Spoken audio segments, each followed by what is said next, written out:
क्या सीन है वाह क्या सीन है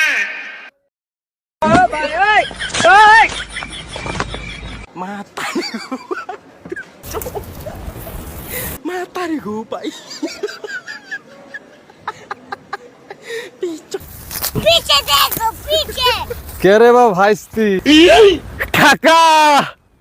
তোর সেচরে বুচ্চরে বা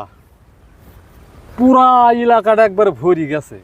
হায় কাকা এই ছোটখাটো জিনিস মনে করো মানছে ছোটখাটো জিনিস লাগা মানুষের জন্য কোনো শান্তি নাই কাকা এই ছোটখাটো জিনিস মানুষ কি জন্য চুরি করে এই ছোটখাটো জিনিস চুরি করে খায় কি লাভ কাকা কও হারাম চুরি করাটা যে হারাম এই জিনিসটা মানুষ ভুলেই গেছে চুরি করা হারাম সব জিনিস চুরি করেই খায় আমাকে দেখো কাকা খাওয়াল মনে করে এলাকার মধ্যে একটা খুঁজে পাবে না কারো কাছে যদি বড়ই থাকে ধরো এক ঝাঁক বড়ই নিচে পড়ি থাকে ওই জিনিসটা আমি খুঁটি খাই না হারাম যে একদম হারাম যে ওই জিনিসটা আমি কিভাবে নেবো হারাম জিনিস আমি কিভাবে ভোগ করব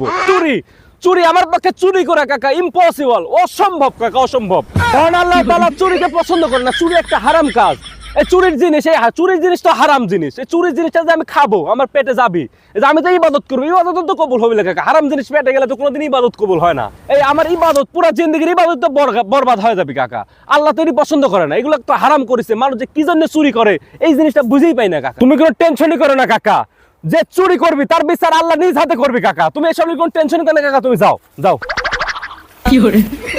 ঘাস তো মোটামুটি মিলাই কাটছু হ্যাঁ কাকা বড় ঘাস কাটছি কাকা দুই দিন পর কে খাবি ভাইস্তি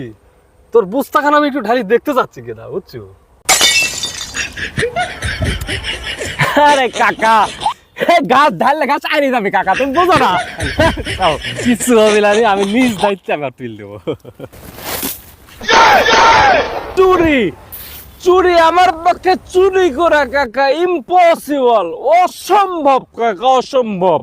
চুরি একটা হারাম কাজ প্লিজ আমাকে ক্ষমা করে দাও প্লিজ